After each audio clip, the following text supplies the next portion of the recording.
Salutations, salutations. This is the Blurred Syndicate. So come on and join the BS. Today I have with me men that I've known half of my life almost since 2005. This is my League of Extraordinary Gentlemen. And so this time we're going to talk about DC's new movie that's coming out on HBO Max. It is called Justice League, the Snyder Cut.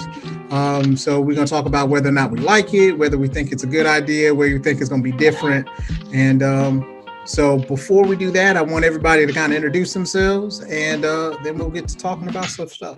Oh, by the way, my name. I didn't even talk about who I was. So my name is Wyatt. I am the godfather of this syndicate, and we just here to enjoy, talk some shit, and enjoy ourselves. So I had to start with the guys that I grew up with, and see how everything goes from here. All right, so fellas, take it away.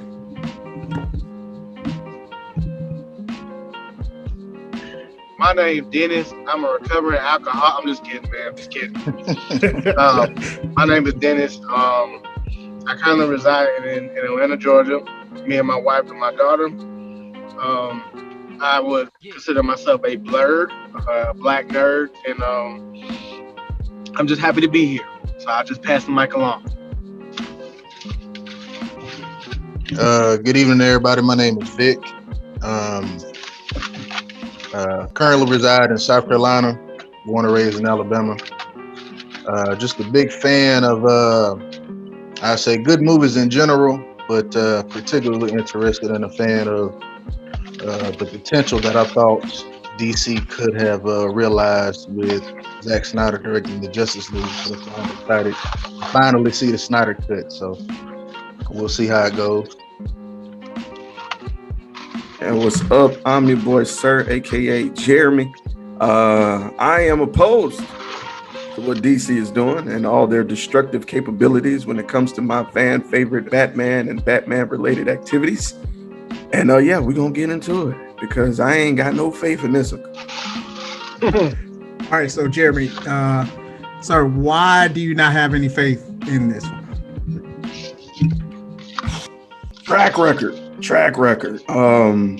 feel like the best Batman, and I ain't even gonna say Batman. I'm gonna go overall. DC, out of all the DC films in the past 15 to 20 years, I'll say to me, DC maybe had a good 7 out of all the films they put together in the last 2 decades. Inconsistency.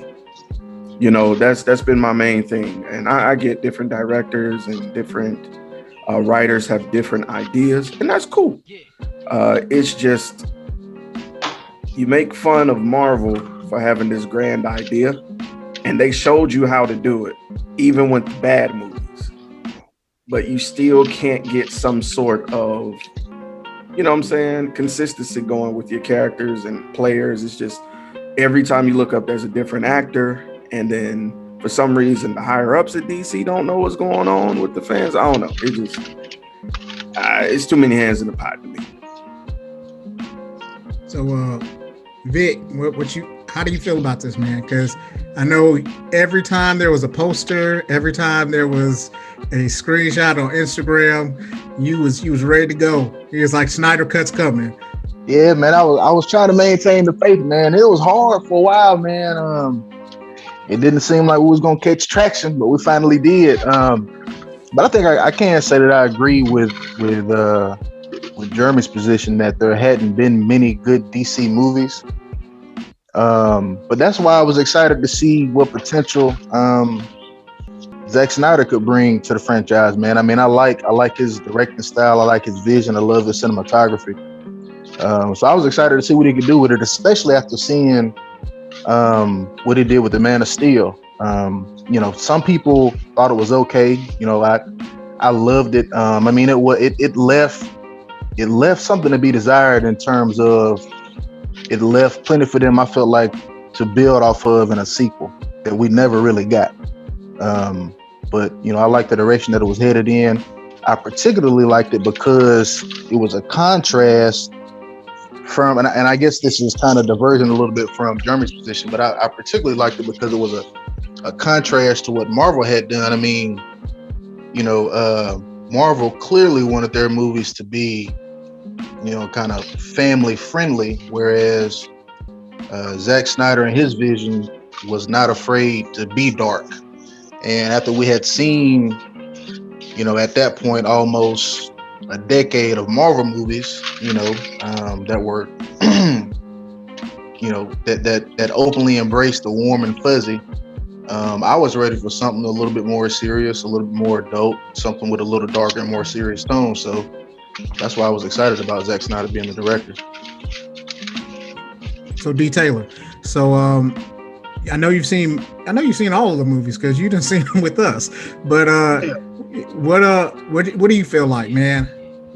In my opinion, to be honest with you, like Jeremy said, and what Vic alluded to as well, is that Marvel kind of showed you how to do it.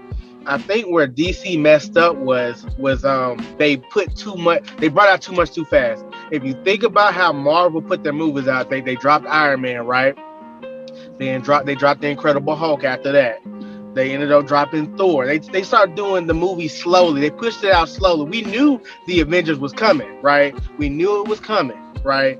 But they gave you little teaspoons, and then bam, they dropped the Avengers. You know what I'm saying? And where I think that DC messed up was they were like, damn, let's go ahead and jump to this Justice League right now, and try to put it all together. And now what's going on with DC is that really, man, they just throwing shit on the wall to see what sticks. Now I do believe that the Snyder Cut, because if you see what's going on now, Henry Cavill has re-signed his deal as Superman. I don't know about Ben Affleck or anybody else, and the Cyborg situation is very unfortunate. But as you see right now, I think once this Snyder Cut hits, I think it's kind of like what games have we played? Like Call of Duty, right?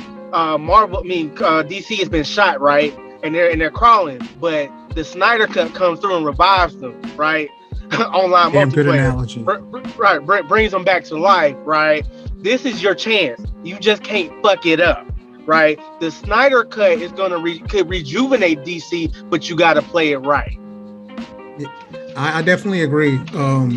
With some of the stuff that's been going on, like it didn't seem like they had a plan in order. So like, how when Kevin Feige was talking, he was saying, oh man, this is like a 10-year plan where we got this going on, this going on, this going on. And right. He kind of worked through that part. The thing with like DC, I felt like they just tried to force feed us like, oh, because it's this superhero, we're going to like it no matter what. And I think the whole community, blurs, nerds, everybody, like they have a certain expectation and we're not dumb when it comes to this stuff. So when it feels like a money grab, like you just gonna put something together and we gonna spend millions and millions of dollars on it, it's not gonna be that way. Because especially I think, and this is what I think Marvel does a really good job of, they have different types of movies for different types of people. So just like you had the warm and fuzzies, but then you also had stuff with like Captain America, the Winter Soldier, where that was just an espionage movie. You know what I'm saying? Yeah. So, yeah. And the thing with Zack Snyder, he's dark, man, and he's gonna do it. But the thing that he needs to really have is, I think, the backing of the people behind him. And I don't think he had that because, like, I don't know if anybody's seen the ultimate cut of Batman versus Superman, but a lot of the question marks and a lot of the stuff that made Batman versus Superman really, really poor and not well received is really handled in the ultimate cut. But the DC people were telling him that they need to have a movie under 2 hours because the fans' attention spans don't last that long. But then, 3 years later, we sitting through Endgame that's 3 hours long. So right. So yeah, it's I wanted to be able to see how everybody felt about the the character selections, like Ben Affleck as Batman, Henry Cavill, you know, Gal Gadot, you know, she was pretty good with Wonder Woman. I was surprised, so just want to see how everybody feels about that. Hey, I'm gonna jump right on in and say that might be one thing that they have gotten right is the casting. Me personally, especially with Ben Affleck, I don't care what nobody got to say. Ben Affleck is the best on-screen version of Batman that we have seen. He may not have necessarily been in the best Batman film that we've seen, but in my opinion, he's the best iteration we've seen of Batman on the big screen. Because if you look at the way he was portrayed in Batman versus Superman, and if you look at, I think the guy's name is Frank Miller's his Dark Knight comic. I mean, apples to apples comparison, man. Like, he really brought that to life, bro. And I loved it, man. Like that dark, gritty, kind of grizzled veteran, you know, old man, kind of stuck in his ways and tired of the BS type position. I loved it, man. He brought it to life. I'm gonna agree with you there, bro. As soon as you know, all of us kind of sat and we talked about movies all the time, but I think all of us got together and we said, if Ben Affleck is the same Ben Affleck from The Town, we Gucci, we good. Batman is sewn up. That's you know, that's done. The only person I didn't really feel, and I'm not even gonna say didn't feel, that I was shaky on was the Flash. Ezra Miller, I think is his name. Yeah. I just didn't know much about him. Right. He was up and coming. Right. And, you know, I didn't see enough back history to get a grasp of what he could do. So, and I left it up to DC. I was like, well, they got Batman, right? They got Henry Cavill, and he's a fucking monster. Gal Gadot, I had never heard of, and then she murdered Wonder Woman. You know what I'm saying? So I'm like, okay. Fast and Furious. Oh, she was in there? Yeah, she was Han's girlfriend in Fast and Furious. Yeah, I all of them kind of blurred together for me. I'm with you, Jeremy. I'm with you. When they cast her as Wonder Woman and they said she was in Fast and Furious, like, I had to go back and try to figure out what film she was in, because I just didn't remember seeing her. And that could be, you know, like Dennis said, or like you said, because it was just so many of them. Right. You know, and I don't think she played a major role. If she did, you know. Right. I guess I missed it, but yeah. But everybody else, I felt good on. Ray Fisher, I think he's a great cyborg. I think he so the reason I'm gonna give Ray Fisher a lot of flowers is because he's half human, which he can tap into that emotional side with his dad, and then he can be robotic when he's explaining what he's about to do. Not a lot of people can juggle that, going back and forth. So for him to be able to switch back and forth, he did great. I love him. So as far as the casting goes, love it. I think he's great, man. I think he's a great actor, man. I just think with what's going on right now with the investigation of WB, man. Man, you know, I think I'm guilty of this. When I was younger and we was in a fraternity, being outspoken, but as I've matured, I know that there's a time to say something, there's a time not to say something. And if you want your career to continue, especially being an African-American male in that type of aspect, you know, acting, then, because you don't want to get the difficult stamp put on you. Like, that's what happened to Aunt Viv with Will Smith. You know what I'm saying? She got the difficult stamp put on her, and she could hardly find work. Didn't find work. There wasn't no hardly about it.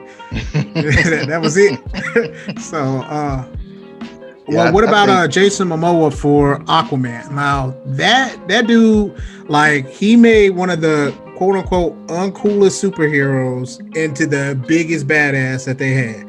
And I like the fact that they have their own movies that go along with them, like the Wonder Woman, the Aquaman movies. The movies that came after Justice League were a really good stepping off point. I just wish that, like you said, there was more character development with everybody beforehand. So, like, me personally, I think they should have had like another Justice League, not another Justice League, another Man of Steel video, maybe before this one. Maybe introduce, like, maybe y'all fight Brainiac and then you introduce Cyborg here.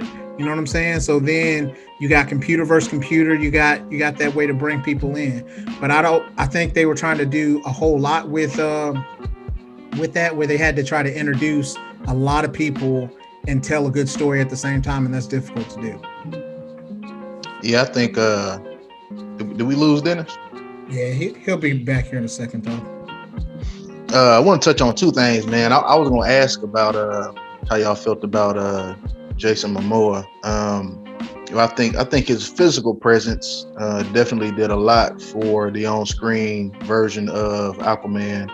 As far as his acting chops, I think he has plenty of room to grow in that area.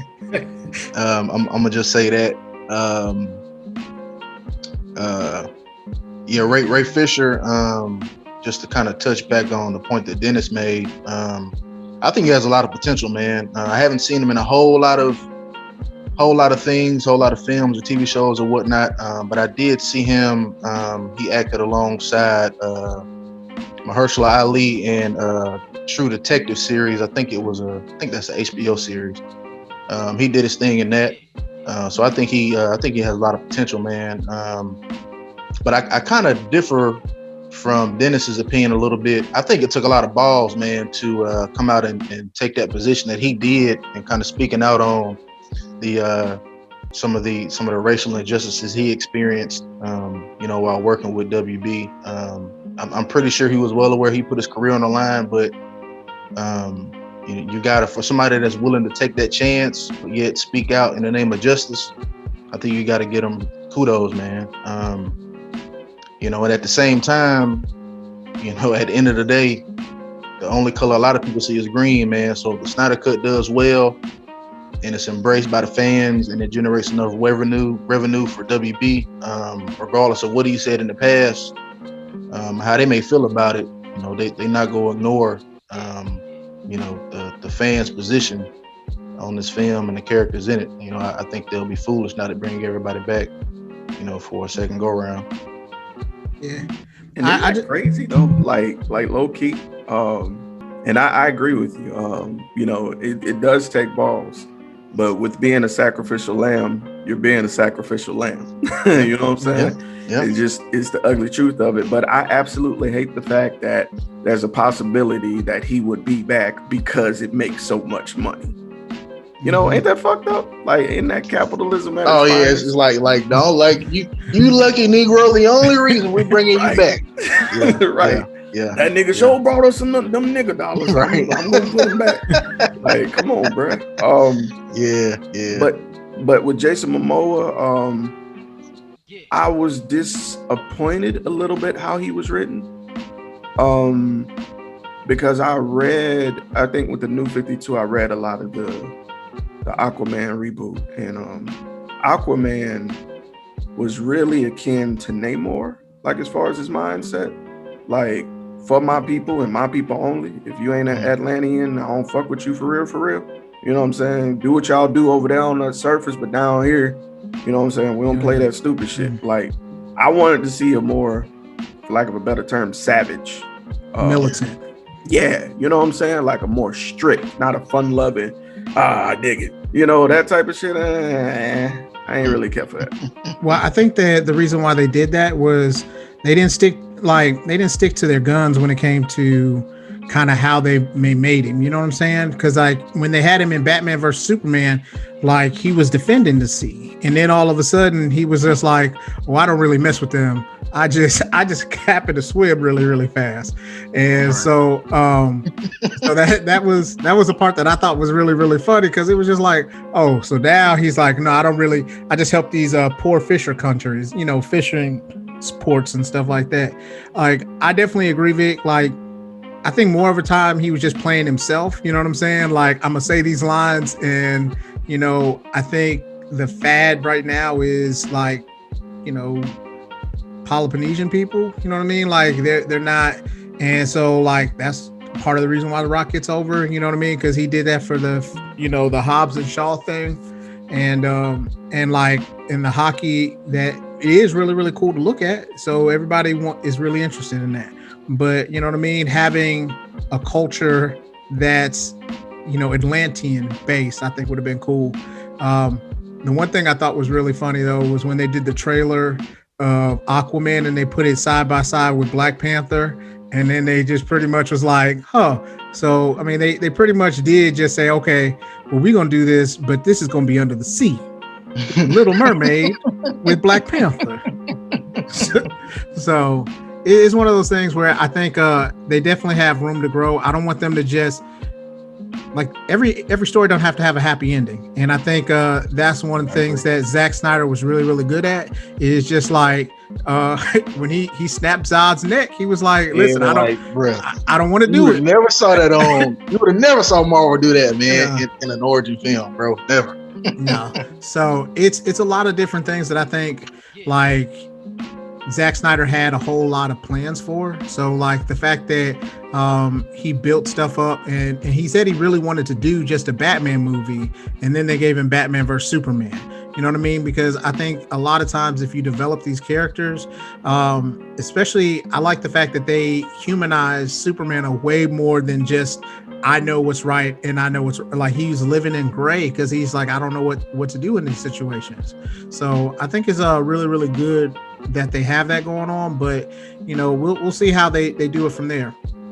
Real quick question for you guys: how do you feel about them doing a revamp of Superman, but they're talking about making him black? I'm calling bullshit. I don't believe it. If they do it, it's going to be a fake out. If they do this will be the introduction of their crisis storyline. Because remember, there was a black Superman from an alternate Earth. It became president. So I think that's if we do hear about Michael B. Jordan getting signed to something, which is interesting because he's still negotiating Black Panther 2. He's still talking money over there, him and Donald Glover. Mm-hmm. So I thought that was interesting. So I'm for it. Get your bag, bro. Both sides. It's money on the table. Scoop that shit up. I'm not opposed to it, man. I wanted to be genuine, man. I don't want them to do it just because they feel like that's a way to grab an additional number of fans because they made an iconic superhero black. Just be genuine about it, man. Like don't like we smarter than that. Give us more credit for that than to just make a black superhero and expect us to turn out, I guess, like we did for Black Panther. There should be more to it than that, man. But you mentioned Donald Glover. I guess what's his role supposed to be in the Black Panther story? Because he had a role in Spider-Man Homecoming, right? So is he gonna continue that same role, just I guess developing his character more, or is he supposed to be a completely different character altogether? I don't know, brother. There is a character, I can't think of his name, but he's akin to the Joker. But he's able to raise people from the dead. And that's what really got me interested about, okay, Killmonger's probably coming back. I would like to see that. Maybe not as the focal point of 2. Maybe like a stinger at the end, you see him gasp, back to life or something. And then with Donald Glover, it could be like Beyonce was doing, it could be negotiating music rights or music contracts, because it's easy to forget that boy a whole musician out here. Now that would be dope. That'll be dope. Mm-hmm. So I can't wait to see it. But yeah, he's definitely the Prowler in Spider-Man. So right. I don't know what the fuck they're gonna do. He's been wanting to try to be actually like Miles Morales. He was definitely trying to do that one for years. But now I think he's a little bit too. Even though black don't crack, like he could still definitely pull off like a older high school. But not compared to like Tom Holland, and that Tom Holland just messed him up because he looks too young. So what are your expectations? What got you excited about Justice League, the Snyder Cut, if anything?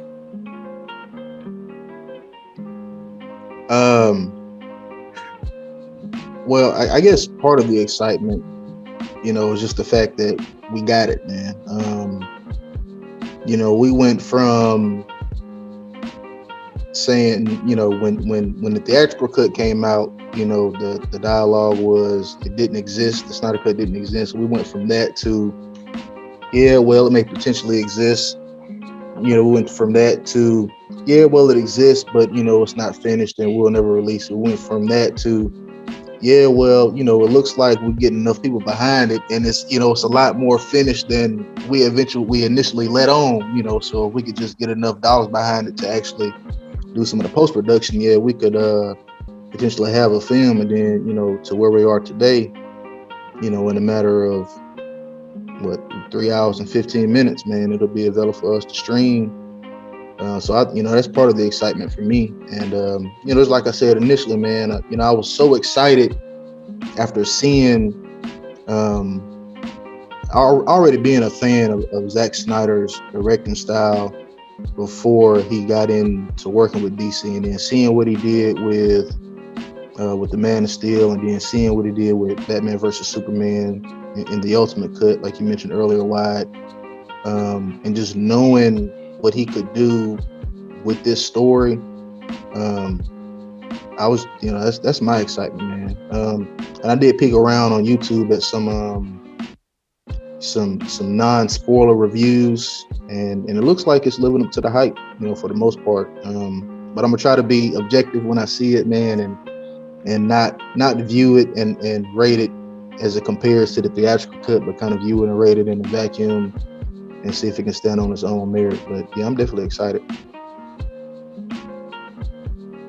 Yeah, I'm not gonna say I'm not excited. I am excited because, like you said, we have a chat, and we've been chatting about this for how many years?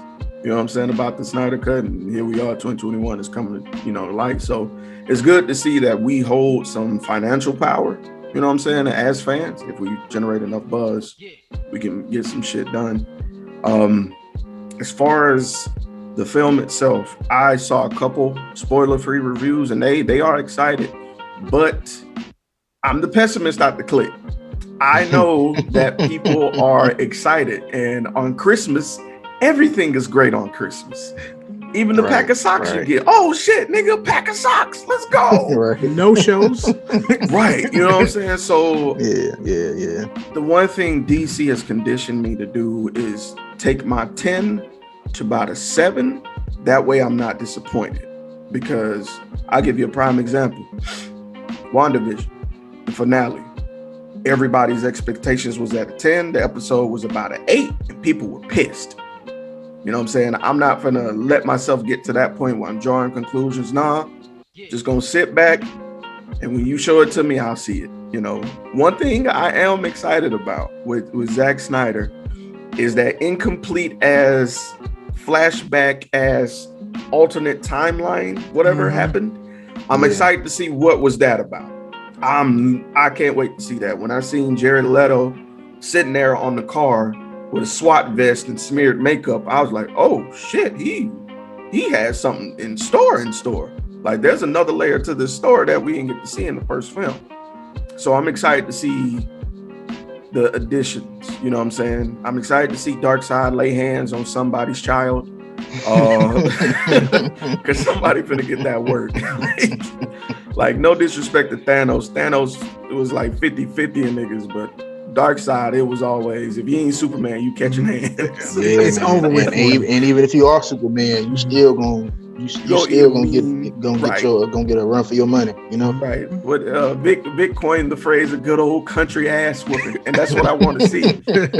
So hopefully it's a abundance of ass whooping. And also, I wanted to address something that I can't remember who said it. I think it was you, Wyatt. You was like, they made Aquaman to be the badass. I'm gonna disagree. I think the badass they made was Wonder Woman. I think Wonder Woman is by far the coldest character.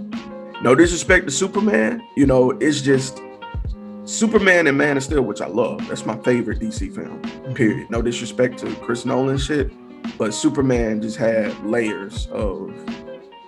It made me want to see what Krypton was all about, too. Facts. And not only that, it's the religious undertones, like the spirituality of the sun, you know what I'm saying? And Mhm. If you listening to this, just go back and watch Man of Steel and just keep a Christian mind and watch it again. It's Talking a lot about of being the illusion. bridge. Right, Being the bridge. right. So with Wonder Woman in Batman v Superman, she was a killer. Yeah. Mm-hmm. Yeah. She was she was a warrior. You even Niggas caught her would die. smiling a couple of times during that battle with Apocalypse. I mean, not Right. Apocalypse, with Doomsday. Doomsday. She was lit. She was an amp. You know what I'm saying? And so seeing, I want to get back to seeing her go back into that, you know, because Wonder Woman, the first one was like, okay, she's naive, she don't really know much, you know, but I want that Diana. I want the one that'll cut your head off and show your body off and shit like that. So, yeah. But yeah, I'm excited. I'm excited. Well, I'm saying as far as where Aquaman was in like the comic books, where everybody just pretty much he's talking to fish is his superpower. He had the biggest step up, like, you know what I'm saying. So like, you know, if you looking at that part there, like that's what I mean by he had making him look like a badass, not the badass, but just a badass. Yeah. So because beforehand it was just like, I remember that's why they got something with what is it, SpongeBob SquarePants? They making fun of him. You know what I'm saying? South Park too, man. The fish sticks and gay fish jokes. Yeah, Bruh. Yeah, man. So like, to me, I just like, I'm excited about seeing some of that fully developed idea. You know what I mean? Because a lot of times, like, if you look at what was going on, they always cut his ideas short. And so then you had to go to the director's cut or the ultimate edition to be able to do that. Now, I am upset with him about his character development or his character design for Doomsday, looking like a troll from like Lord of the Rings. Like I wouldn't really like, he takes all of that L, but as far as everything else, like the storyline, even how they got to the point, I felt like it was rushed, but he had to do with what he had to deal with. You know what I'm saying? So, but I think I'm excited to see the black suit Superman. I'm excited to see, like, I think Superman has more of an edge to him here, and I like that because, like, beforehand, everybody calls him the Boy Scout, everything like that. But this Superman is like, listen, I'm trying to be good, but don't fuck with me. Like, I will snap. You didn't see what I just did to Zod. Right, like, and he was the last one of me. So ain't nobody here to stop me.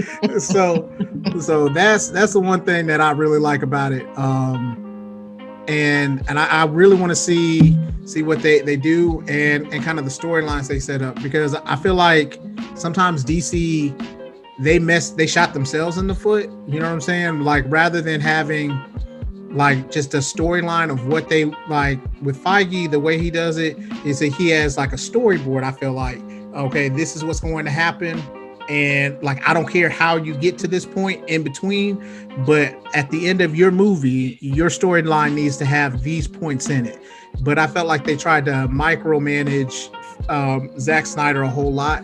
And I think that's what kind of messed him up.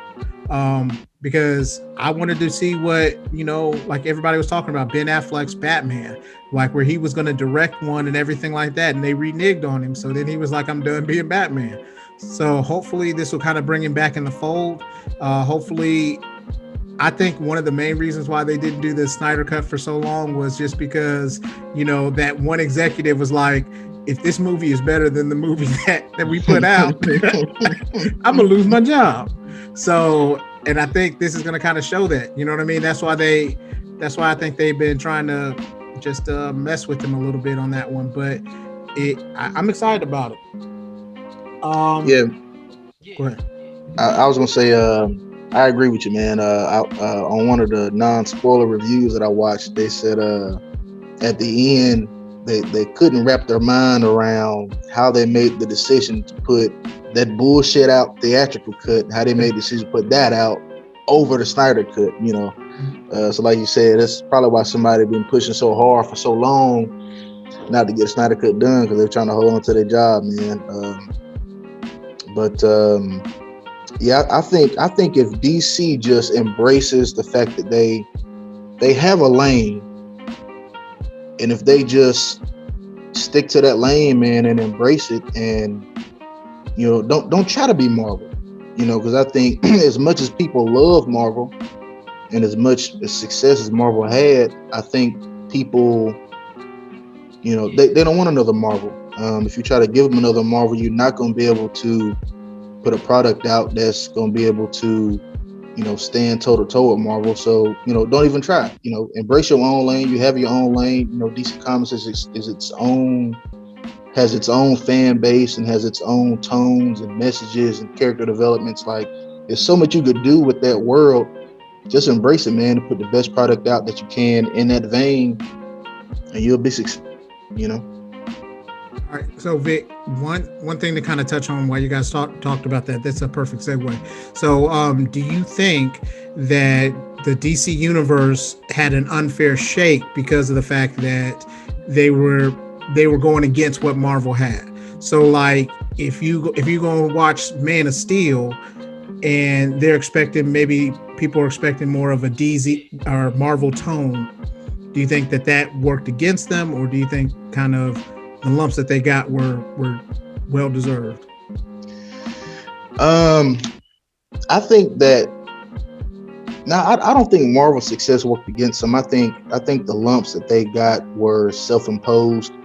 I think that you may have had some people that were expecting to see Marvelized, for lack of a better term, Superman when they went to go see Man of Steel, but I think once you left the theaters after seeing that movie, it was clear, all right, this is not finna be Marvel.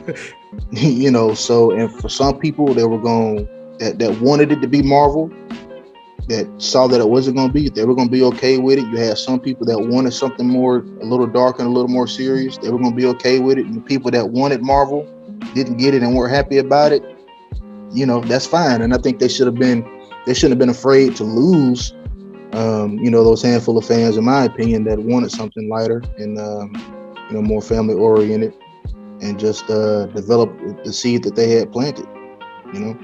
I think where they got in trouble was, they started out in one direction, and it was clear, in my opinion, when you walked away from the Man of Steel, it was clear what direction it looked like they were going to go in. But then, you have all this interference in Batman versus Superman, and then this complete pivot with the Justice League. I think that's where where they kind of stumbled at, man, because it's like they tried to put it between the three movies. They tried to put out a product that tried to do two things, but ended up failing at both because they couldn't do both of them well. So. What about you, Jay? Yeah. Vic just kind of summed it up. When I was looking at my phone just now, I was looking at the year that Man of Steel came out, 2013, and I looked at what Marvel movies came out. Iron Man 3 and Thor 2. The worst. So I can see when I say I pick Marvel over them, I'm not saying Marvel don't have trash movies, because don't even ask me who the villain of Thor 2 was. I don't remember. It was a dark elf nigga, and I just know an Infinity Stone was in it. That was the sole reason I really watched that film, because I knew an Infinity Stone was in it. But with DC, with Superman hit me hard. I remember I left work and went directly there to go watch it, and I watched movies by myself, if not with the clique, to kind of make sure I'm not distracted by anything. And I was so impressed with Superman, Man of Steel, that I was like, okay, so they obviously want to take the story we know and love, give us bits of it, but twist it a little bit, like make it more modern. You know what I'm saying? Because like you alluded to, with him snapping Zach's neck, that shit created a buzz like no others. People was outraged, people was surprised, but people were talking about it. You know what I'm saying? With that being the case, with that kind of success, which I feel like DC maybe wasn't ready for just yet, that's when all the hands came into the pot. And that's where shit started to shift. No, I feel like we should go in this direction. No, we feel like this should go in this direction. And the following movies showed that. So I have faith that DC can do it if they leave people the fuck alone. Hence with Joker. Joker had no connection to anything. They just took a message, made a superhero, well, not superhero, took a superhero background and made it the background story and told an excellent story. An excellent story, standalone, excellent story. DC can do dark. DC can do dark. So go dark, bruh. Like you said, Vic, we don't need another Marvel. Marvel got the kiddie shit on lock. You know what I'm saying? And even Marvel is starting to twist into its darker side. Like, I don't know if people noticed, like over the last, I say what, 3 years, shit is slowly turning mature. Especially with now Disney confirming that Deadpool is going to be rated R. DC damn sure now has to stay in their, you know what I'm saying, in their box with not being able to kill people. You know what I'm saying? So I'm with it. If they can, I'm hoping Justice League has like a gruesome death. I hate to say it that way, but I hope a supervillain gets it like in the worst way. If they can pull that off and stand by it, I'll have faith in them. Can we just talk about how badass that fight scene was on Batman versus Superman with Batman and them thugs, where he was just... Oh, wait, he killed a guy? Yeah. And not only that, he just slamming heads and stuff like that. Like, that was literally out of, like, if you played any of the Batman that nigga dead. Don't get me started on that, man. Like, that may arguably be the best on-screen Batman action sequence we have seen, bro. Like it was. That warehouse fight was fucking. There's something else we're forgetting to mention too. I remember Vic was talking about, as far as Men in Affleck, but do you think Robert Pattinson had big shoes to fill with the Batman? When you talked about the scene in the trailer where he's with those goons and he beats all of them up. Right. He fucked that one. He beat all of them up, but he fucked that one nigga up. He took the spirit out the whole group by just beating the shit out of that one dude. He was just like, oh, somebody go catch. If I'm gonna go down, somebody go catch all of this. Yeah. I think he does have some big shoes to fill, man. Because we've seen some pretty good portrayals of Batman on screen, so we does have some big shoes to fill. I like the fact that it looks so dark, it's almost gothic. I appreciate that undertone. I don't think it's one that we've quite seen, at least for a long time. You probably got to go all the way back to maybe the first or second Batman film with the Joker or the Penguin, to really have a connection there to something that was that dark. But yeah, man, I'm gonna try to go into that with open mind, man, and not pay so much attention to the jokes about him being a Twilight Batman or whatnot. And I think that this could really help his career if he does it right. Also, I think Zoe Kravitz. I think her supporting. Oh, go ahead. Before we move to Zoe, he's gonna be fine. Have y'all seen Tenet? Yeah, Tenet with I saw Tenet. My bad. Go ahead, Dennis. No, I was just identifying, Tenet with Denzel's son, John Washington. Yeah, I saw it. I thought it was a good movie. And it's funny you mentioned that, Jeremy. I was looking for, because I've heard a lot of people say that that Robert Pattinson has some brilliant acting chops. So I was looking for something from that performance to make me say, okay, I see what people are talking about. I didn't quite get it. He didn't do bad in the film. It's just I didn't get anything that made me, kind of raise an eyebrow to say, all right, I see what people are talking about. Now, with that being said, I will admit that I haven't seen a lot of his films, especially some of the ones that a lot of people point to when they give him credit for some of his acting skills. So I probably need to do a little bit of homework myself. A lot of people talk about his performance, and I think it was called The Lighthouse with Willem Dafoe. Yeah, Will Dafoe. A lot of people talk about that when they point to one of his better performances. So I probably want to check that out. But yeah, I think if he can live up to, if he's as good as I've heard people say he is, I think I agree with you, Jeremy. I think he'll be fine. Yeah. The reason that I feel like Tenet isn't enough to get a gauge, like a full evaluation of him, he was a supporting actor. You know, he was second to John. He has the presence of an action character. Like I could see him whooping a nigga's ass after watching Tenet fully.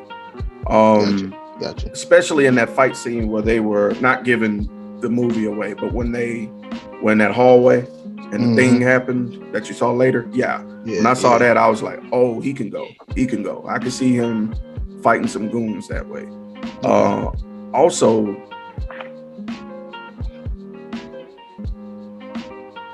when Chris Nolan works with you, you get like an asterisk next to your name. Like, he just don't pick any motherfucking body. It's like Quentin Tarantino.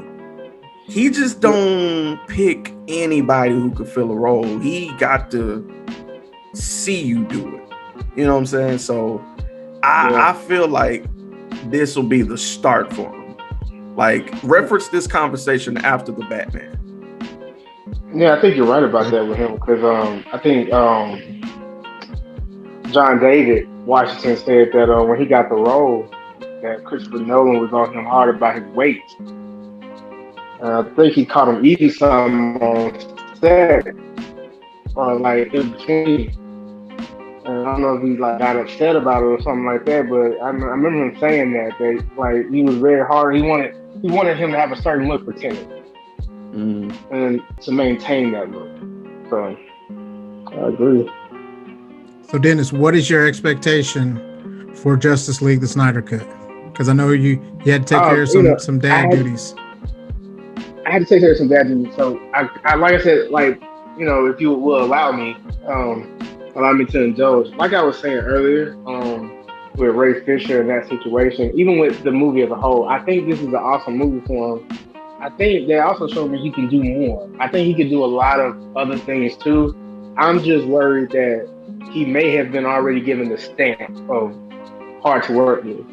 But as a whole, it's the cast. I mean, I think the cast is great, man. I think why it's going to be long is because we're also going to get that Cyborg origin story that we were supposed to get anyway in the first film. We're supposed to get an origin story about how he became Cyborg. And we never even got that. We just looked up and we see this black guy with a cannon, you know, and laser beams and stuff like that, man. I'm like, okay, because if you remember in what was it, Batman vs Superman, you saw the end. You saw his dad, you know, working on something, and his son pretty much half dead, right? Like mangled, right? And we didn't even know how they got to that point. We just looked up and here's Cyborg. But I will say this though, I think as a whole, I think it's gonna be awesome. I think that it's gonna have a lot of great stuff, and I think it's going to make DC rethink some things as well. I will say this, man, what a lot of people said about Cyborg in that aspect is that from what I hear through the waiver wire, I guess, in terms of other people that are nerds, they think that he should stay as a Team Titan rather than Justice League. I don't know if any of you guys heard that or heard somebody say that. You know what I'm saying? Like, but altogether, though, I really do think that it's going to be a great movie. I think everybody's going to watch it and love it, but I think it's going to reignite some things. So hopefully, at the end of the day, man, DC can get on the right track. They can get revived and do something better. So right now, they're kind of on a lifeline. They're on life support. Yeah, man. I hope that it does ignite or reignite some things. And the fact that we're actually getting the Snyder Cut, you know, has I guess put kind of a validation stamp on the power of belief. So I'm gonna go back to believing and hoping that one day we're gonna get a theatrical version of the Red Hood story, because I'm so sure that that's where they was going if they'd have let it live. You know, probably a little less likely with that one, but that would be so dope, man. See that up happening on the big screen. That would be so dope. So I really think that the Joker is like an old Robin. And that's what I think may happen, because they were talking about because I was watching the Ultimate Cut and they were talking about how, you know, waiting or seeing how, because they were talking about Superman and how he seems good now, and he was like, well, we've seen how, you know, good people can go bad, you know, and how they dress up and stuff like that. So I think one of the Robins lost their mind, and they went ahead and became the Joker. You think it's Jared Leto's Joker? Jared Leto's Joker? Yeah, because I've been watching Suicide Squad too. So I took a whole time, and the way that he alluded in that Lamborghini chase, and then after that, when he jumped in the water and when the Lamborghini went in there, he went to go look for the Joker. The Joker wasn't there. That's on some Batman shit. So I think that may be it, and that's the only reason why he would. If he didn't know who the Joker was, I don't think he would fuck with him like that. And that also plays in the fact that Joker doesn't feel like he should be loved too, because that may be something too. You got me thinking now why that may also be why they have that connection in that dream sequence that we're gonna see in the Snyder Cut coming up here in a few hours. So that may further tie into that. That's deep, man. That's deep. That would be dope, man. Because the Joker's in this one, right? He's in the Justice League movie. Yeah. See, the reason why I was thinking Red Hood is because and I don't know how many different versions of the story that they have in the comic books, but I am familiar with the one where the Red Hood was the genesis of, or was born out of the death of Robin at the hands of the Joker. So, and then in the Batman versus Superman movie, we saw the suit, Robin's suit that had been spray painted. Yeah. So that's why I was thinking that would be an easy way for them to produce what I would think would be a compelling storyline. That would make sense as to why he was sitting on the Batmobile and why if I'm talking to you, why would I say your name? You know what I'm saying? Like that's just really odd for me to be like, yeah, you're right, Dennis. Like it was almost a twinge of like angst in it. So I wouldn't be shocked if it is Robin. And how many versions of that story does the Joker know Batman's true identity? Is it that common to where all of them? So you saying Jack Nicholson knew who Batman was? Mm-hmm. At the end of it. Okay. Yeah. At the end of it. Man, this is the thing that really, and back to what you were saying, I don't want to, obviously you're the mediator, I don't want to take over, but the thing that irks my nerves with DC, we have so many versions of the Joker. We have Joaquin Phoenix over here, we got his Joker, we got Jared Leto's Joker. Shoot, we might even get a Zach Efron Joker at some point, right? You know what I'm saying? We might get a Michael B. Jordan Joker, a black Joker, you know what I'm saying, at some point, played by Chris Rock, or something like that. So, and I'm like, oh my goodness. You fucking around. Hey, see that shit in 2025, you fucking around. Right. What's going on with that? It's just really, my mind's like, wow, okay, how many we gonna get? Because even though we got Jared Leto back in the mix, so how do we explain Joaquin Phoenix Joker, which looked like it took place in the 70s, obviously? You know what I'm saying? Like, how do we explain that? The thing is, the Joker has always been more than one person. Oh, always. Okay. Yeah. They was inspired by the random act of crime. If y'all get a chance, you can look it up online. It's the Three Jokers storyline.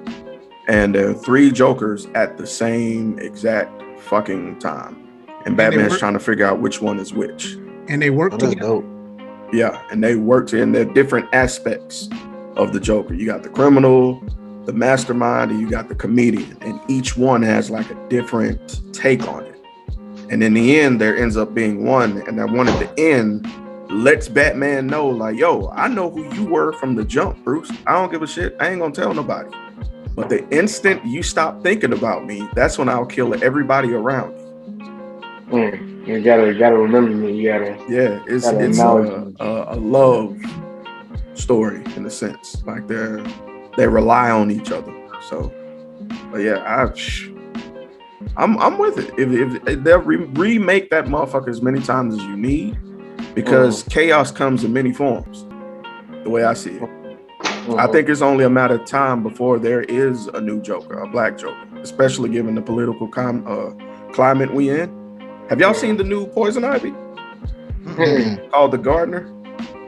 Go check it out when you get a chance. Go check it out. Is it a comic book or is this a movie? No. This is the comic book. Her name, she's called The Gardener, but it's the new Poison Ivy. Go check it out. Hair and a fro. She's black. So dreads. She got dreads. I bet she got she something black. Kind of looked like Janae Aiko a little bit. In a pantsuit. Okay. Yeah. Well, so I just think that I think there's a lot of good storylines that they could be able to do. What I want to get out of everything, as far as the services are as far as the movies are concerned, like I'd love to see another, because like they got multiple universes, because they've already said the Batman is not the same as Ben Affleck's Batman, and then also with the Flash, they're doing stuff where they have like Michael Keaton, which is honestly, so it's between. I got to give Michael Keaton because he did it for longer, but then after that, there's Ben Affleck. But Michael Keaton is my Batman for real. But have y'all ever watched Batman Returns as an adult? That is not a child's movie at all. He at one point the Penguin was like, "Hey, I want some pussy."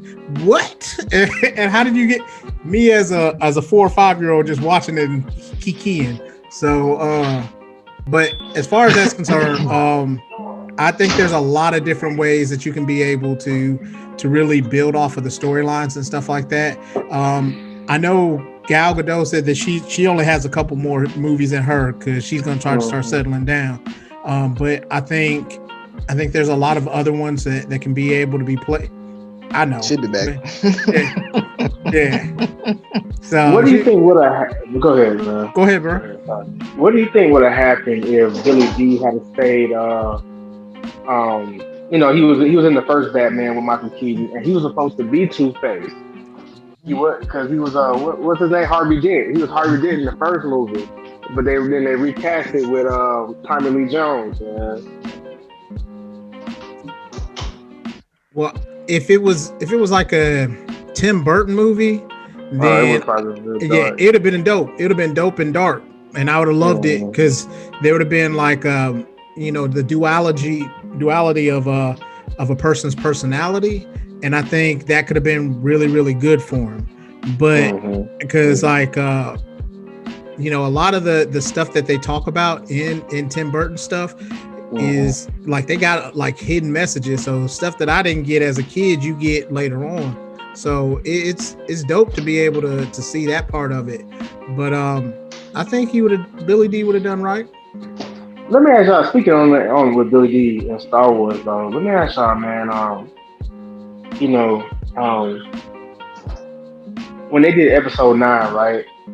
Did you guys think it was more fan service than anything? Because you think about, and I'm bringing it back around to DC. You think about DC, you think about, you know what I'm saying? Like you said, too many hands in the cookie jar. And then you think about like the Star Wars, the sequel trilogy. A lot of us don't really like it because it went in too many different directions. And then all of a sudden, Palpatine pops up. Like, it's kind of another example of, like I said, that DC situation where you got different directors, different directions. And then now it's like, actually what they're trying to do is use comics and books and video games to fix it. Try to fix the, where they went wrong with this whole sequel trilogy. I just want to get y'all, well, for those that do watch Star Wars, I want to get y'all mindset on that. Yeah, let me throw my 2 cents out there because I'm not a hardcore fan of Star Wars. So I've just watched the movies. So I guess for whatever my opinion is worth on this topic, I thought the last 3 films were okay. I'm not sure about how well they connect back to the previous films. How well they did that or not. Like I said, just kind of in my casual fan position of those films just as movies, I thought they were okay in the vacuum. in this case, because Dennis and I would talk. We read the comic books, especially Vader storyline. Marvel picked it up. Right, they had some awesome runs. The thing in this case, Vic, imagine you get the second trilogy, right? Mm-hmm. And then you knew on the horizon there's going to be a third trilogy. So they write these comic books and they say, hey, we're expanding the universe. We're expanding the universe. Everything's going to make sense in the end. And then you get the movies, and the very first movie contradicts majority of the shit that happened that you read, you know what I'm saying, in between those 10 years. So now we're like, the fuck? Like, no, that's not how that works. You know what I'm saying? So essentially, it's like if Endgame contradicted everything that happened in Iron Man. Oh man. So that's why we got so much angst in this trilogy. And Dennis, yeah, I definitely feel like they put Lando out there just to be like, hey, he's still alive. Here goes a black person. Right. You know.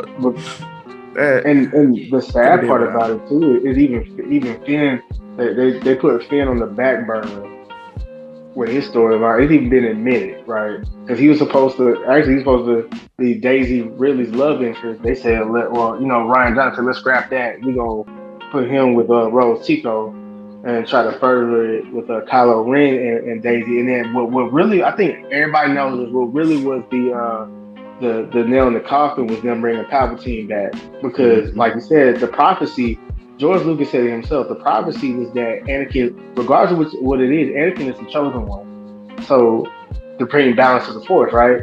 So he was supposed to kill Palpatine, which he did. And for them to somehow he transferred his essence somewhere across the galaxy, the Exegol, to another place, totally contradicts the original trilogy. And honestly does a disservice in a sense. I felt like that was like, man, we got to figure out something, man. They're not liking it. You know, we killed Luke Skywalker, but we're not liking it, yada, yada. Okay, we just going to go back and bring Palpatine back because everybody knows who that is. When actually Colin Trevorrow, they said his episode 9 adaptation was actually great because Kylo Ren stayed bad all the way through, which I think made sense. That's what I wanted. What I wanted. Because you know what? Because I'm gonna say this, and you know it's the Blair Syndicate, and we show respect for everybody. But I feel like Kylo Ren doing all the bad he did just in the end to redeem himself and become one of the Force is a sign. Is privilege. So you can kill millions of people, right? Mm-hmm. Turn around and decide in one moment, okay, I want to do good, right? And then be able to disappear like a ghost. Like, okay, all is forgiven. That's not how that works. That's not how that works. That's a form of privilege to me that I won't dwell too deep into it because this is the Blur Syndicate and everybody's welcome. I want y'all to think on this. Somebody said this one day, man. They were like, oh my goodness, if Vader became good, then he would be with Luke doing yada. I said, that's a lie. I said, first off, the Republic would hold him in contempt of war crimes, and he will be tried, and he will be in prison. I said, let's keep it real. Let's not keep it fairy tale now. Let's not keep it fairy tale. Like, seriously. Bro, that's why. Go ahead. That's why they were like, oh, no, let me go. I want to go to sleep. Let me go. Right. Let me go, man. Hey, let me die, bro, because, I'm not about to do that time. You know what I'm saying? This sounds like another case of what happens when you've established a path you're going down and then you pivot at the last minute and you end up putting out a product that doesn't satisfy either of those ends, right? Absolutely.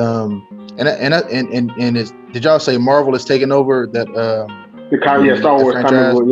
Yeah. So if that's the case, y'all probably ain't got anything to worry about as far as that happening in the future, man, because you know, Marvel, I'm pretty sure they knew when they were making, for example, like Iron Man 3 and Thor Part 2, they probably knew that wasn't going to be the best movies that they put out in that franchise. But they rolled with it. You know, they persevered, they pushed through it and powered through it because they had to put those films out in order to progress the story. And the conclusion was all the better for it, you know. The problem was when Shane Black did Iron Man 3, then turned around and did The Predator, and that movie stuck too. So now they're trying to reboot that. Yeah. They're trying to bring that back. Yeah, Shane Black is trash as a director, bro. they got a game coming out too. Alien. They got Alien Fire Team. It looked like Alien Colonial Marines.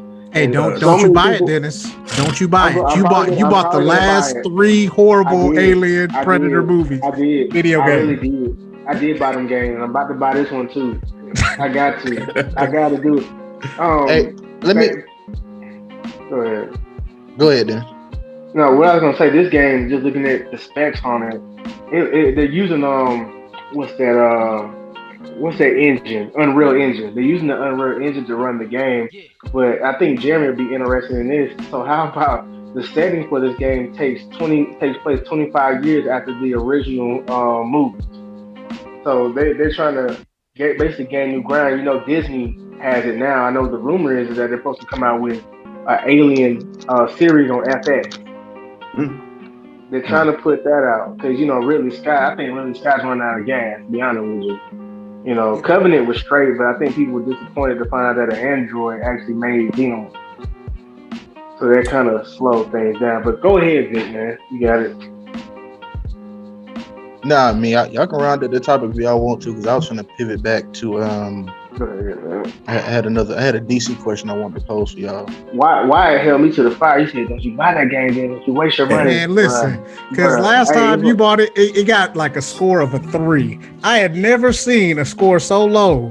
And you was like, man, and you was grunting through it. You was like, it ain't all that bad, you know. You're like, it at least deserved a 6. The story, right? The storyline was not bad. I think it was very creative, as well as the DLC. Because I like a game that has a great storyline too. I've grown the to learn DLC that. too. I didn't. I watched it on YouTube. I was gonna slap your hand through me. I was gonna don't you do that shit. I watched it on YouTube. The DLC was cool. The storyline was great because then it started to take place during and after Alien 3 to basically set it up for Hicks to be alive. They set it up for Hicks to, you know, to live and to be there to watch Ripley die in 3. They set it up for that because, like I said, they were coming out with so much stuff, you know, with Covenant coming out and all this stuff. They're trying to open up these storylines. It's crazy. I actually downloaded the not director, but the actually screenplay. No, they're doing screenplays for and they're making them into comics. I got it on my Kindle. They talk like Alien 3 wasn't even supposed to be like what Alien 3 was. Actually, Hicks was going to be the main character. Ripley was going to be like, all the way across the galaxy. Hicks was supposed to be the guy working with Bishop, you know what I'm saying? And that was it. But like I said, man, I'm going to get the game, obviously. I got it. I have to see it. I had to see this through. So, I mean, it's like you telling your kid, don't touch that red button, and they looking at you with that face like, I'm going to touch this button. So I'm gonna buy this game, you know. But you done touched the button 7 times, bro. You done got. I know, man. I know. We all allow one bad game investment every now and then, man. I bought when I got my PS5, I bought NBA 2K1. Had never played it on any recent gen consoles before, and ain't played it since the day I bought it. So, I'm gonna be real with y'all. Sports games are not what they used to be, bro. Oh, I like that Madden 21 hard though, man. I like it, man. I like it too. You know what's so funny that I realized once everybody gets a PS5 or Xbox, well, really with the PS5, if you take your PS4 games and put it on that PS5, it runs so much better. Like I took Cyberpunk off my PS4, put it on my PS5, and that game really was meant to be on PS5. It was not meant. It was supposed to be next gen. That's why they got sued. That's why they got sued, because they tried to make it down to the PS4 one, and it just was trash, and so that's why they're like, oh, so anytime that one goes on, man, that's why it sucks. Yeah, like when I played it on PS4, I could tell the frames were a little glitchy, but when I said, you know what, let me put this on PS5 and see how this thing play. Man, I put that thing on PS5, man, and I'm talking about that thing moving. I'm talking about it kind of felt like how I felt when GoldenEye was at Toys R Us, right? This is amazing, right? At that point, right? You know, it was like that. I'm like, this thing fluid as I don't know what, man. I might have to put some more of my PS4 games on PS5.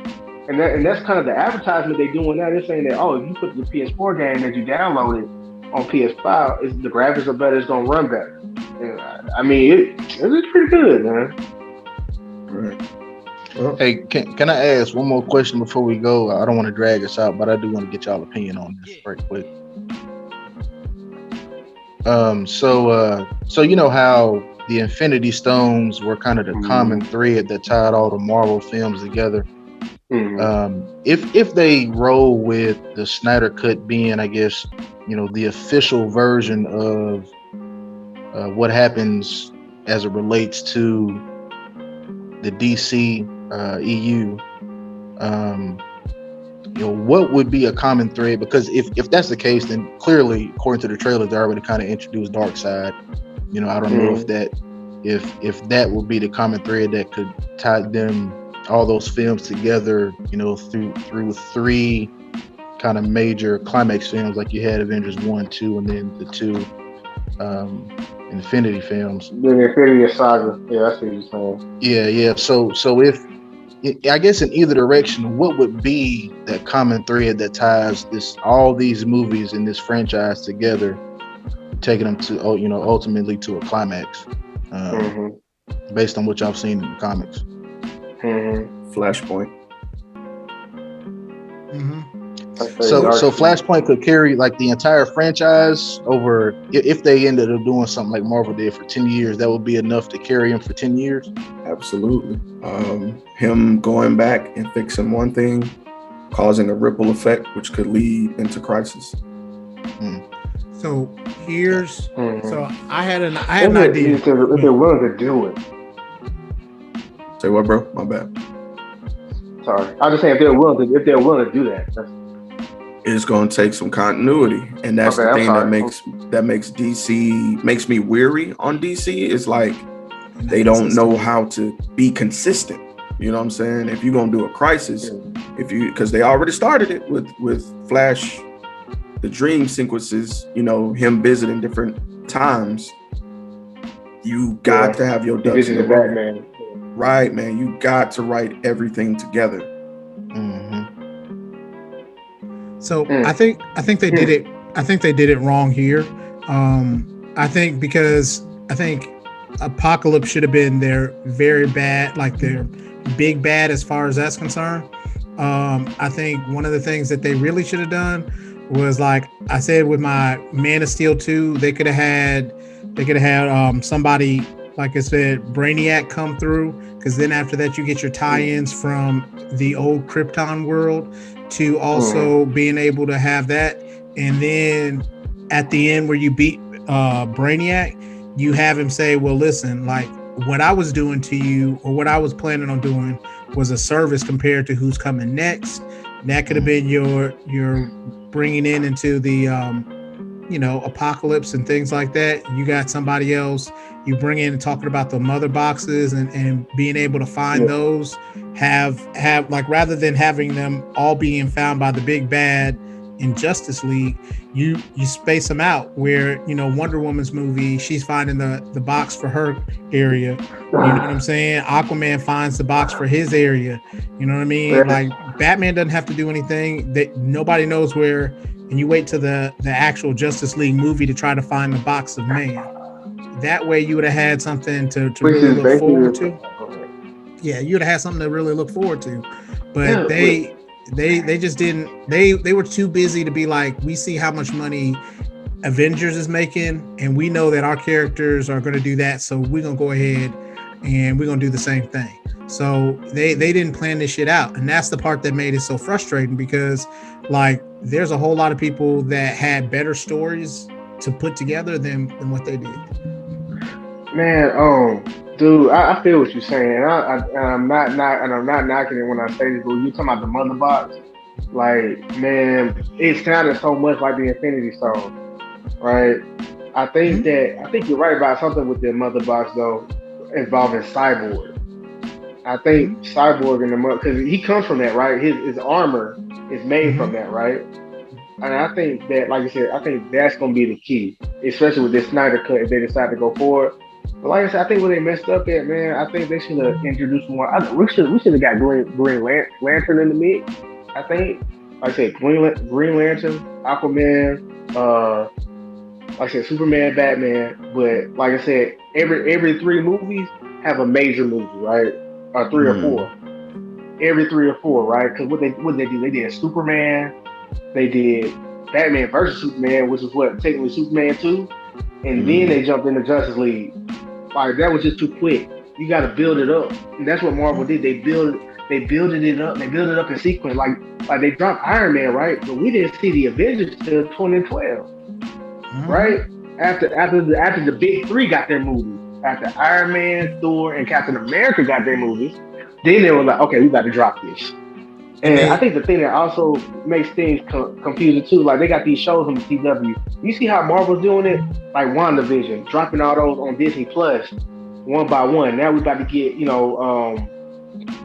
Falcon and Winter Soldier. But it makes sense though. It's not like we're jumping over here, we're jumping over there. I got Black Lightning on CW. I got Supergirl over here. I got about 3 Supermans over here. I got Superman on CW. Then I got Henry Cavill there. You know what I'm saying? Like that's just they just doing too much, man. Yeah, consistency. They just doing too much. You see how Marvel doing it? It's like having a picnic table. It's like having a dinner table, and everything's assorted the right way, right? But with DC, it's like, man, shoot, I got macaroni and cheese over here. I got tacos over there. I got, you know what I'm saying, tea cake over here, and I come to that table like, you know what? This don't even go together, man. You know what? I'm gonna go to this table over here where everything is assorted the right way, because that's how it should be. That's how fans like it. You want to make it make sense. I was hungry when I said that. I think those are both good ideas, man. I think the Flashpoint paradox does present them ample opportunities to have multiple films that kind of spur off because of small details that may have been changed in the past, and I think the mother boxes kind of produce that same Infinity Stone element to it as well that can tie them all together. I was just curious, man. I don't know of anything off the top of my head that would tie them all together, and maybe there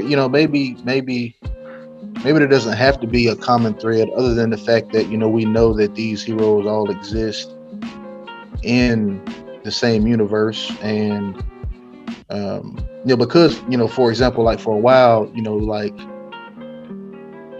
Thor, for example, existed, in the same universe, but the other heroes weren't aware of him, kind of off rip with DC.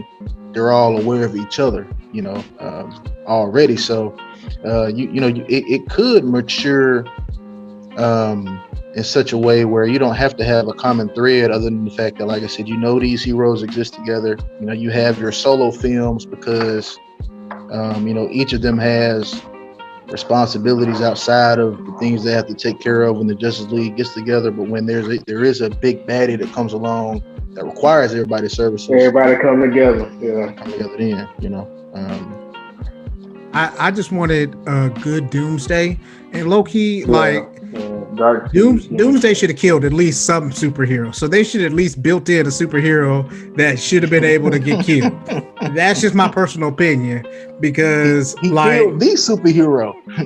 I understand, but before he gets there, you know what I'm saying? Like you have to have that gravitas that goes along with the situation, where we really need everybody together on this one. So I think that would have been a good one to have, like maybe the third Superman movie, and then you go into the Justice League kind of that way. Yeah. So you have the first one with Zod, the second one with Brainiac, the third one with Doomsday. I would have dropped Batman too. I would have dropped a little Batman in there too, just lead up into it. You know what I'm saying? Because they already kind of real quick, right? Within 3 movies, they already kind of burnt through 3 real good storylines. It could have been movies all on themselves, man. Batman, Superman could have been one on its own. The death of Superman could have been one on its own, and then his resurrection could have been one on its own, man. They burnt through all them. I agree. I agree. I totally agree. Oh my goodness. So, I think they were so busy to try to get to catch up with Marvel. And like you said, they didn't stay in their own lane. They could have been able to say, okay, well, Marvel already had they had like 5 years before we started doing any of this stuff. Let's just go ahead, stay in our lane. Know that, by this time right now, honestly, Justice League, the movie should have been coming out, and they should have had developed other storylines, other people, and when and Dennis, the one thing you were talking about with the CW, like I know they're trying to do that. Well, see, and they have theirs separated based off of whether or not it's television versus movies, and that doesn't work out either because you can and that's why it's working for Marvel, bro. It's working with them, man. It's working. You got the same character. I'm seeing the same, except for Terrence Howard. I'm seeing the same characters. I'm seeing the same characters that I saw on the big screen on a TV show. I'm like, oh, that works for me, right? That works for me.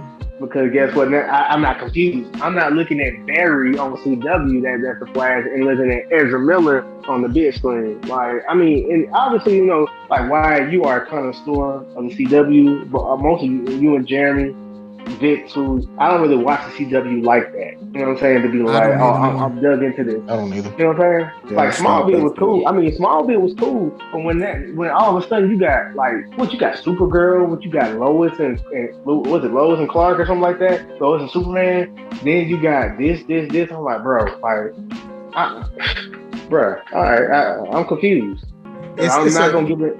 Yeah, go ahead. It's a lot. So what we'll do, because what we'll do talk about next time, we're gonna talk about the like the Justice League, and then we can also talk about how the CW is different. I'll break some of this stuff down because like it's just crazy. Because like at one point the Suicide Squad was on the CW, and then they found out they were gonna make a Suicide movie. So then they cut the whole thing out. Like they had, and plus I think with the CW, it went from being like shows. It went from being like a, how do I want to explain it? So it went to being like, say for instance, it was comic book movies or comic book shows, and there was a drama based on that, versus it being a CW show, where then it was like, Gilmore Girls and shit like that with capes. So, bro, that's the best way I can explain it. Cause like Arrow was killing folks in the first like 2-3 seasons, and then after that, the shit just went like, now we're gonna talk about Felicity Smoke and Oliver having their relationship, and that's gonna be the focal point.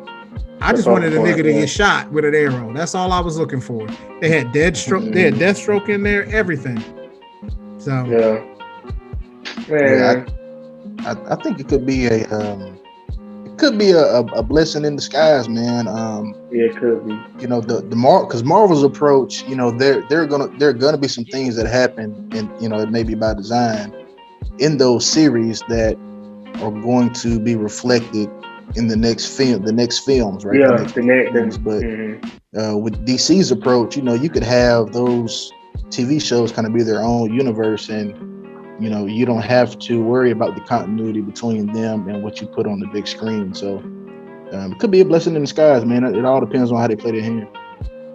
All right. Well, Jeffrey Dean Meyer was supposed to be Batman's dad, so he was supposed to be in the Flashpoint, because they were doing something like that. So the guy who plays the dude off of The Walking Dead, the one that had the hammer, or not the hammer, the bat, he was supposed to be that, and so they had a whole setup ready for that, but I think a lot of times they just got too nervous about what was going on. But we're gonna go ahead and wrap this up, fellas. I want to get any final thoughts from you guys. What you think about the movie, what you think about all this going on, and then we'll close it out. I'm gonna go first since I'm the naysayer. Keep your expectations at a 7. That way you don't get disappointed. That's all I got to say. Yeah, that's usually my position, man, when approaching any movie that has the potential to let me down. But I'm having a difficult time rattling my expectations, man, just because I wanted this for so long, and we finally got it. I'm having a hard time not having real high expectations, man. So I'm excited to see it, man. Oh man, for me, I think it's for anybody, man. Just have fun, man. Just watch it, enjoy it, have no expectations at all, and just take it as it comes, And that's it. All right. Well, I'm gonna say the same thing, man. It's just nice to see somebody's hard work put out. You know, I know Zack Snyder had a lot of stuff going on in his life where his daughter took her own life, and you know, it was tough for him. But I think this is kind of like his labor of love, and we finally get to see Henry Cavill without that horrible CGI mustache thing that they did. So yeah, I'm excited to see what they kind of come up with. I'm excited to see the black suit, but like, as far as that's concerned, man, like, hopefully it turns out good for some of these people, and you know, we'll see. We're gonna reconvene a little bit later on. This is the night of you know, the Snyder drop, and we'll probably reconvene later on in a couple of days. That way everybody has a chance to see it and see if we were let down or pleasantly surprised. So pleasantly surprised. Yes. So this is us just signing out with the Blurred Syndicate. So I just want to say thank you for joining this BS with us, and just stay tuned. All right.